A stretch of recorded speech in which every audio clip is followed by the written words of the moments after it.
All right, here's a video on week 4, part 2 discussion, rational expression and graphs. So it says explore these two functions here. Use the slider feature for both a and b to determine what values would make g of x equal f of x. In other words, the same graph.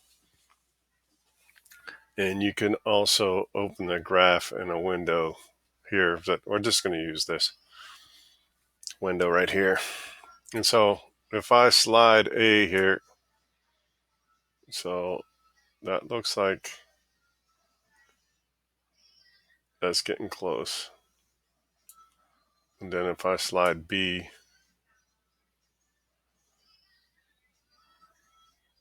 let's see. So it's,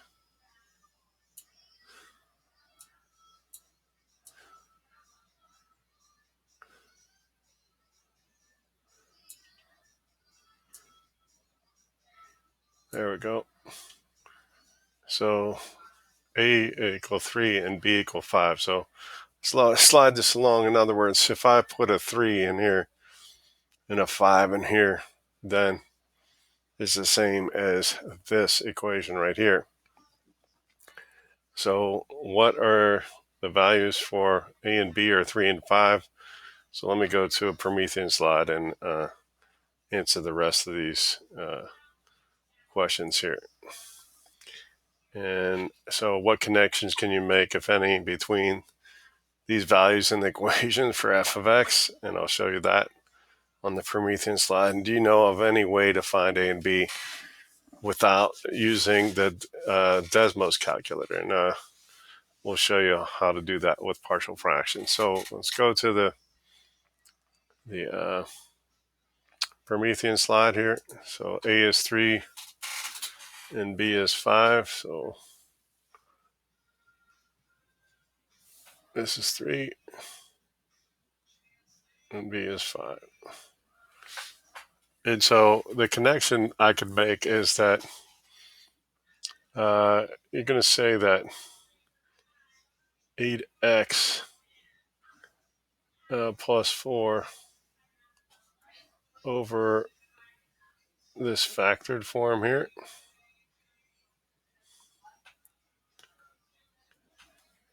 equals a over x minus 1 plus b over x minus 3. So the other area where this is useful, if I wanted to do the integral of this, which is kind of messy, and I would change it into this here, and then that makes it easier to integrate. So when you go to calculus, some of you will go to calculus. Is one way to find the integral of this is to split it up like this. So the next thing I could do is if I multiply through by this denominator here, so x minus 1 times x plus 3, and then over here, x minus 1 times x plus 3. And this should be a plus here.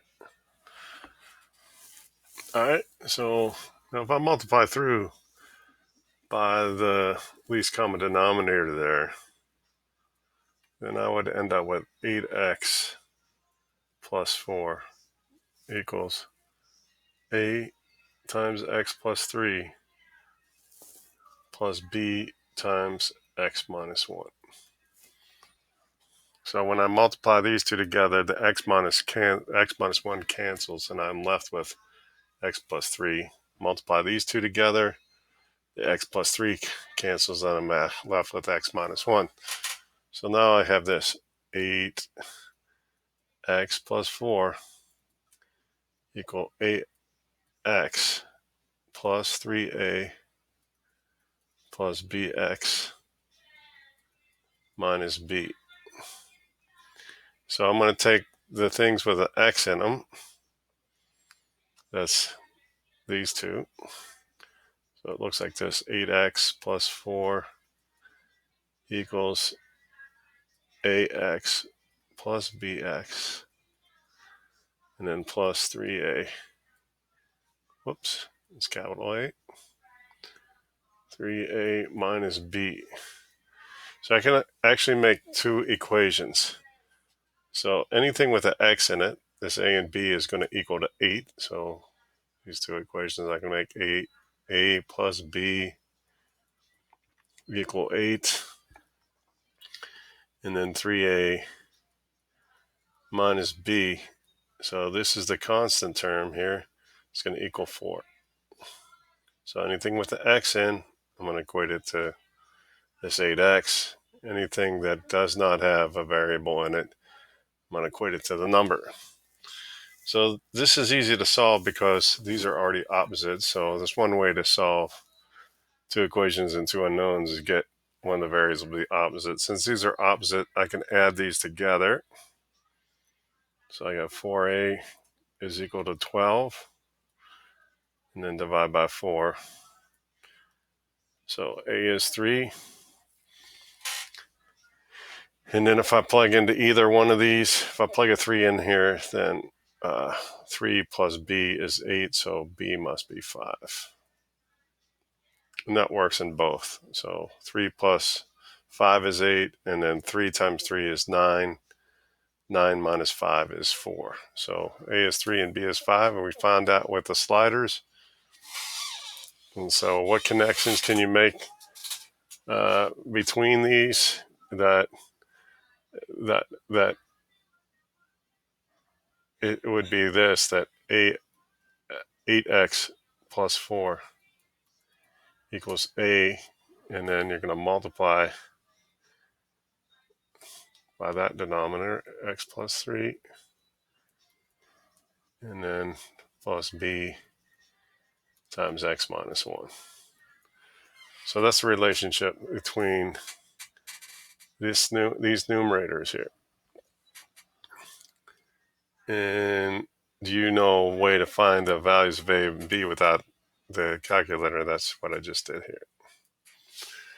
All right, so let me stop the video here. It explains this, how to find the